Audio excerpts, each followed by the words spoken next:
Salut tout le monde, c'est le Dark Admin de la page Dragon Ball Team. On se retrouve aujourd'hui avec mon ami Takato pour vous présenter la poule B. Comment vas-tu? Eh bien, ça va et toi, pas trop fatigué? Écoute, ça va, un petit peu les yeux éclatés comme d'habitude, mais on fera avec, comme ça amuse les fans. Ouais, je fais le con. Alors dans cette poule P, qui est-ce qu'on avait? On avait comme premier challenger, on avait la momie que j'ai laissé apparaître d'ailleurs sur la page, mais c'est pas grave. Est-ce que tu te Oui. rappelles d'où est-ce qu'il vient lui? Bah, La Momie, je me souviens que c'est un très bon film que j'ai aimé quand j'étais petit. Imhotep. Ah ouais, La Momie, j'ai un souvenir, j'avoue que la partie Dragon Ball, c'est pas celle que je redis le plus. Mais on s'en souvient, il y a eu des séquences très rigolotes autour d'elle. Là, j'ai regardé tout à l'heure, la momie, on la voit dans le tournoi de Mamie Voyante, à un moment où Goku, Krillin et Yamcha ont cherché les Dragon Ball. Et justement, il y en a une qui reste introuvable parce que Pilaf l'avait enfermée dans un container où les ondes des Dragon Ball ne passent pas.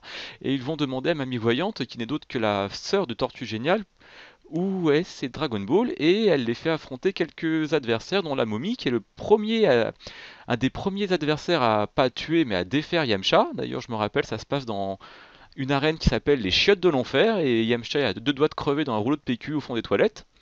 Et Goku arrive juste après et comme à son habitude, one shot la momie.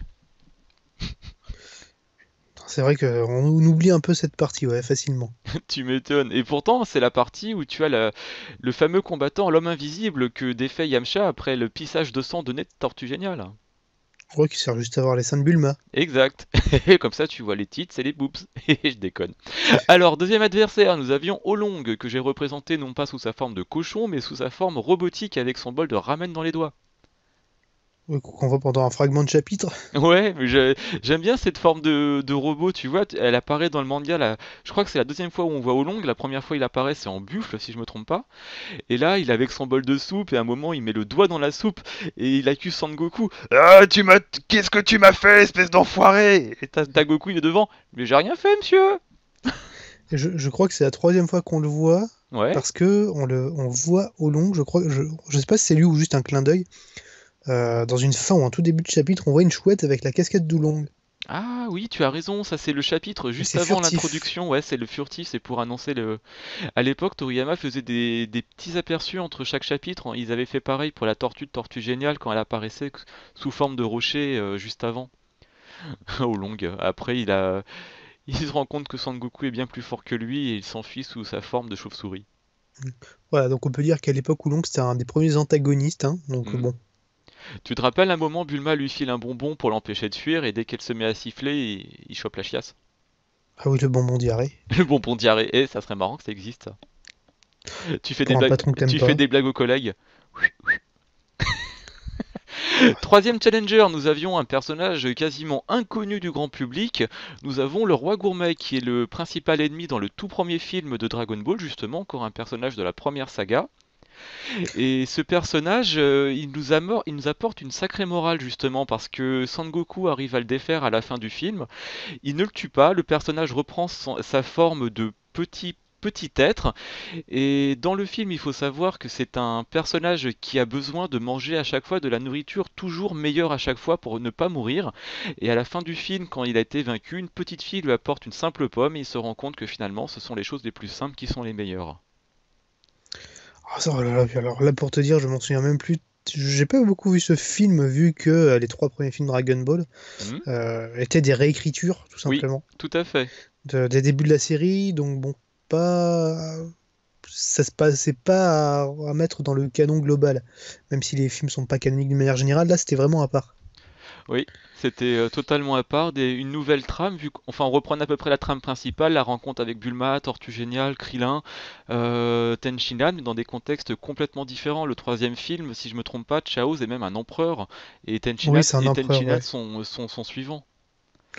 Oui, c'est ça, et du coup, le maître des grues, j'ai oublié le nom japonais, excusez-moi, une sorte de Goulet-sama. conseiller, du coup. Oui, il faudrait que je le regarde celui-là, c'était mon préféré quand j'étais petit. C'est vrai que Ok, vas-y. ouais, non, c'est vrai que du coup, on les voit pas forcément beaucoup, ces films, mais ça peut être intéressant de les revoir maintenant, à l'époque de Dragon Ball Super. Justement, ça serait bien un jour que un éditeur français nous ressorte vraiment les films de Dragon Ball et de Dragon Ball Z. Je crois qu'ils ne sont jamais ressortis autres qu'en DVD en France. Apparemment, selon une rumeur sans vraie source, Mhm. c'est Kazé qui devrait les sortir en Blu-ray. Hmm. Mais bon, ça n'a jamais abouti. On se demande ce que fout Kaz avec la licence Dragon Ball, lui qui sont sortis que Kai et les deux derniers films en date.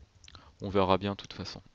Quatrième challenger, certainement celui dont on aura le plus de choses à dire. J'ai représenté Trunks à la fois dans sa forme Mirai du futur et sa forme enfant dans la timeline principale. Non, j'ai rien à dire. Non, T'as rien à il est dire? pas important. Il est pas Oh, important. comment tu oses? Euh, Trunks! non, bon, son résultat, il est logique, hein. Il est entièrement logique, dans le sens où c'était déjà un personnage très très apprécié par sa version future, Mhm, qui a peut-être un petit peu agacé par sa version gosse, ouais.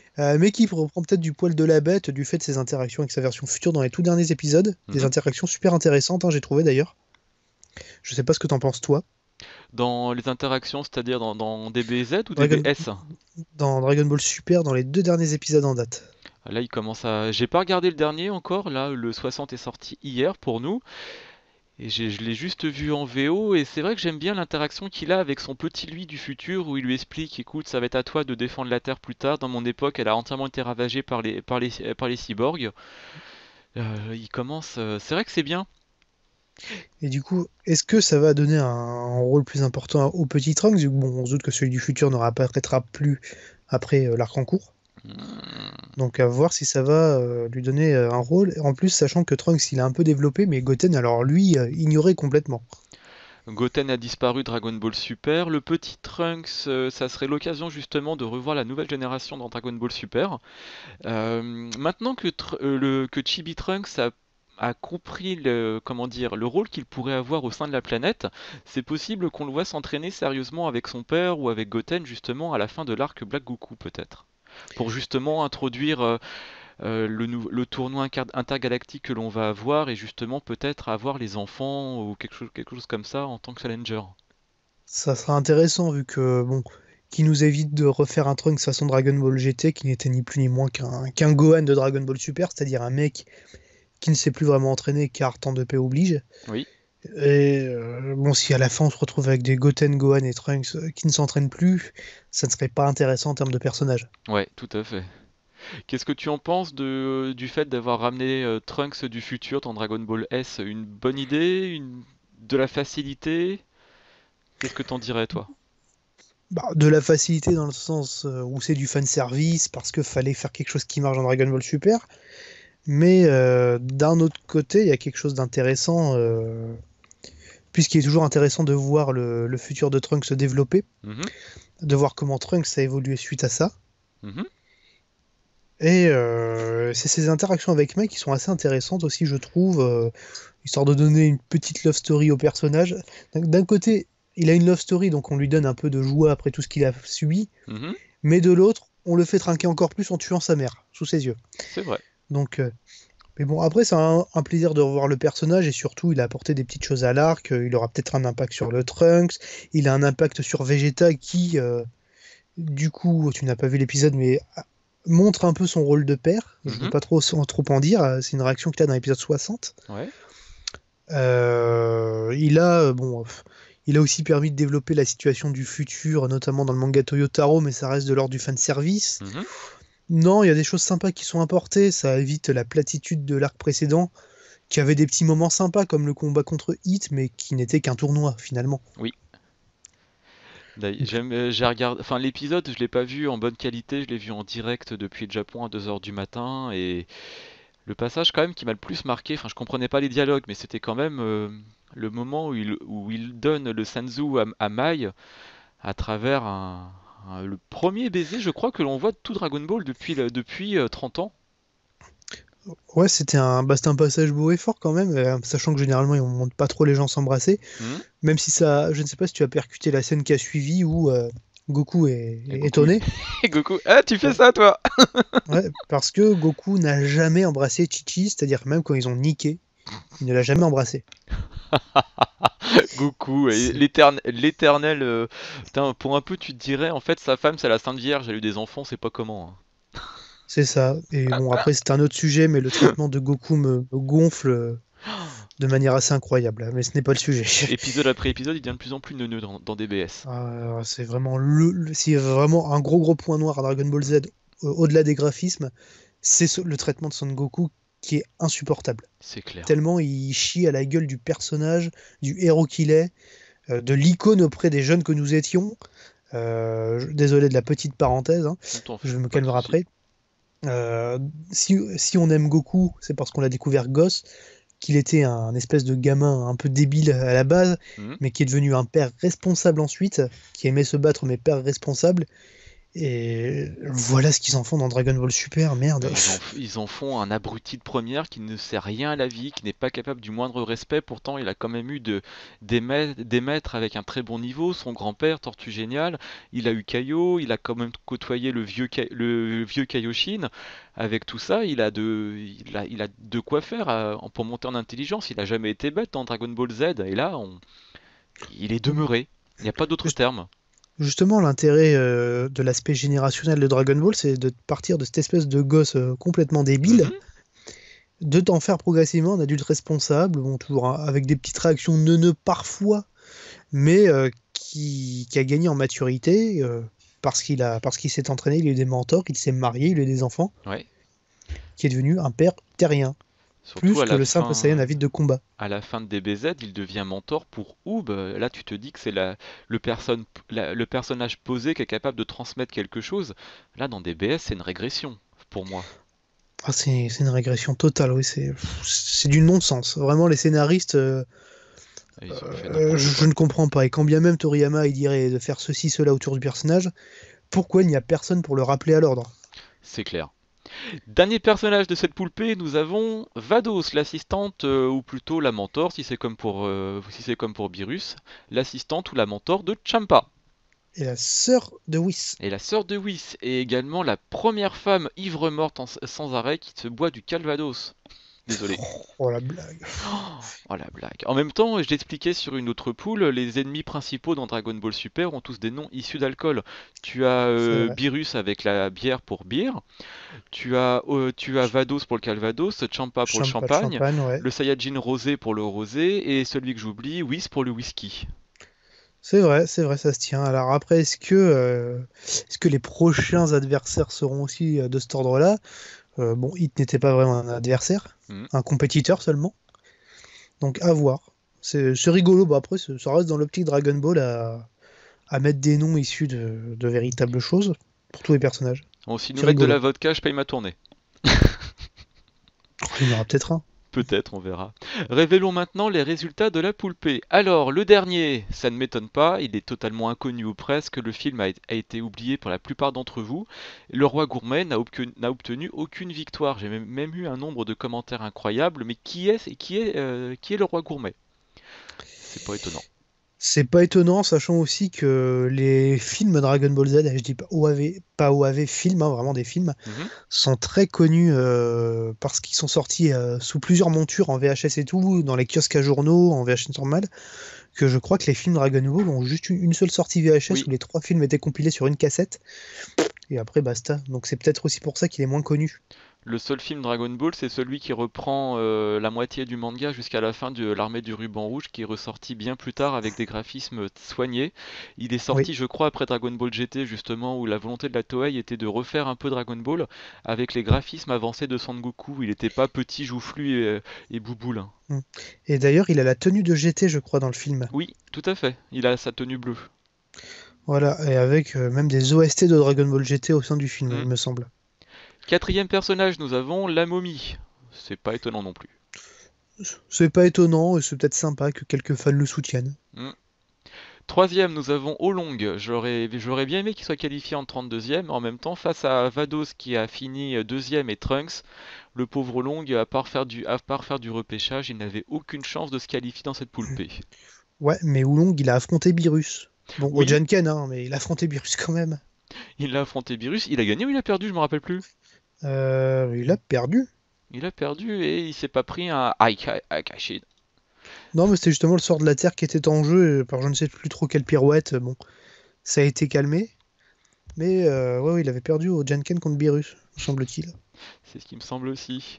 Là, je suis en train de mettre les mini-vidéos des défaites des personnages dans leurs OAV, films ou séries respectives. Et là, effectivement, on voit le roi gourmet perdre face à un Kamehameha de Sangoku et même Bulma lui jeter une Dragon Ball dans le ventre pour vraiment voir sa forme de monstre exploser et redevenir une sorte d'être. Bon, il est hideux, il est moche, il a un œil, il est plus gros que l'autre, on dirait Quasimodo presque, pour redevenir un humain presque normal et faire justement cette situation où on se rend compte que finalement que les choses simples sont finalement les meilleures. Là, on voit vraiment la petite fille lui tendre une pomme et tu vois le gars l'apprécier à sa juste valeur au lieu de toujours attendre des plats dignes d'un festin de Noël presque.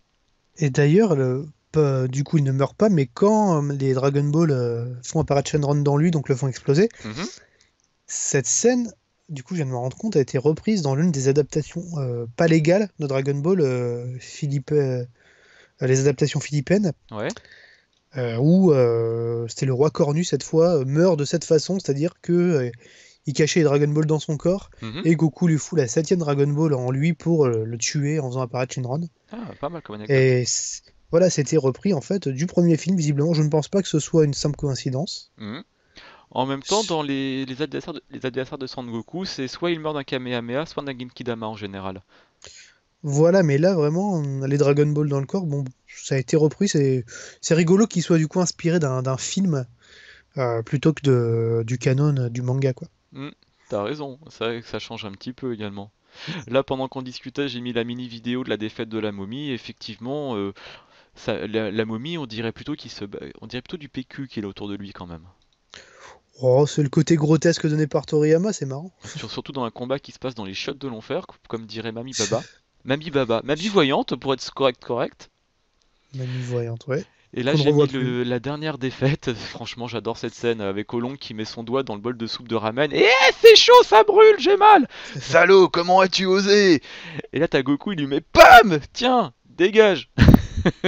Et le pauvre, il s'enfuit avec sa tête. Ah, j'aimais bien ce humour Dragon Ball. Ça serait marrant d'ailleurs de voir Olong prendre l'apparence de Beerus et faire des blagues dans différentes planètes. Salut, c'est moi, c'est Beerus. Vas-y, Ah, calme-toi. ça serait pas mal. Ce serait des bons sketchs s'ils veulent vraiment marier Dragon Ball Super à l'humour d'antan. Il tente par moments et pour l'instant, c'est pas forcément réussi. Il y a des choses rigolotes, mais d'autres qui le sont moins. Après, disons qu'on est habitué à l'arc-bout, enfin avant Dragon Ball Super c'était l'arc-bout et son aura dramatique où la Terre explose et tout, au bout détruit tout, tue tout le monde. C'est difficile de passer d'un coup à des BS. C'est clair, c'est clair. La seule chose vraiment badass dans DBS, ça reste le futur de Trunks. Le reste, c'est limite du petit poney presque. Ils ont commencé, j'ai l'impression, à se rattraper à partir du moment où il y a eu le tournoi et quand Goku a affronté Hit, ils se sont rendus compte qu'il fallait faire quand même du Dragon Ball Z, quoi. Ah, c'est clair. D'ailleurs, dans l'épisode 60, enfin le peu que j'en ai vu, j'ai eu l'impression que ce sont les dessinateurs de l'épisode 5 qui sont revenus à l'équipe là. Ouais, alors, à tous ceux qui pensent que c'est moche Dragon Ball Super, allez voir l'anime Orange, qui est un shoujo hein, d'ailleurs, qui est fait par un gros studio, le Ouais. studio TMS, que je crois, qui a fait Senseiya The Lost Canvas. C'est de la qualité Voilà, ça pourtant. voilà. C'est pire que l'épisode 5 de Dragon Ball Super sur 10 épisodes à peu près. C'est possible de faire pire que l'épisode 5? C'est hideux. Ah oui, c'est complètement hideux, les personnages sont difformes. J'ai fait des screens, je les ai envoyés à un pote, il en venait pas, un fan du manga. Voilà, c'est une petite anecdote. Il y a pire que DBS Oh, actuellement. mon dieu, on va Sur éviter. sur un anime saisonnier, donc de 12 épisodes. Regardons My Hero Academia ou One Punch Man, ça suffit très bien en anime saisonnier. Voilà, par exemple. Voilà, Takato, je te remercie pour cette poulpée.